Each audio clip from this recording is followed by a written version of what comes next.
দীর্ঘ রাজনৈতিক জীবনে উত্থান পতন হতেই পারে এবং হয়েছেও, কিন্তু ওনার কর্মকাণ্ডে, আমলি জিন্দেগিতে, মানুষের সাথে আচরণে, মানুষের সেবায় কোনো ছেদ ছিল না, একটি ধারাবাহিকতা ছিল।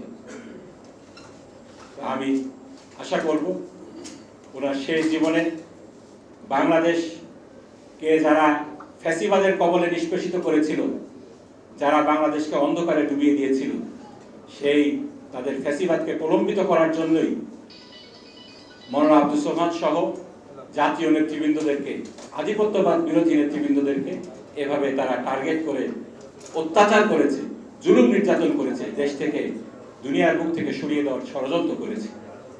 আজকে যদি আমাদেরকে এই ফ্যাসিবাদকে আবার আমরা ফিরে আসতে না দিই, ফিরে আসুক এটা না চাই, তাহলে আমাদেরকে এই ফ্যাসিবাদ বিরোধী, আধিপত্যবাদ বিরোধী এই সমস্ত নেতৃবৃন্দের জীবনীকে অধ্যয়ন করতে হবে।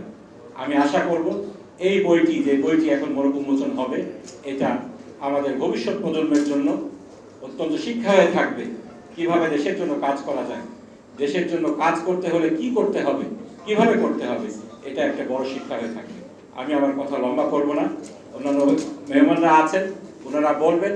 আমি সর্বশেষ যে আহ্বানটা করব, আমাদের সবাইকে, এই ফ্যাসিবাদ আমরা আর ফিরে আসুক এটা আমরা চাই না।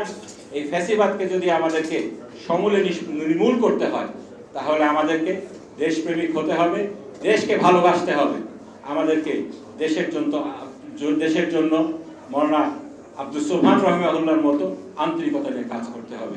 সবাইকে দেশ গড়ার কাজে মওলানা আব্দুস সোবহান সাহেবের মতো ঝাঁপিয়ে পড়ার আহ্বান জানিয়ে আমার বক্তব্য শেষ করছি। ওয়া আখিরু দাওয়ানা আলহামদুলিল্লাহি রাব্বিল আলামিন।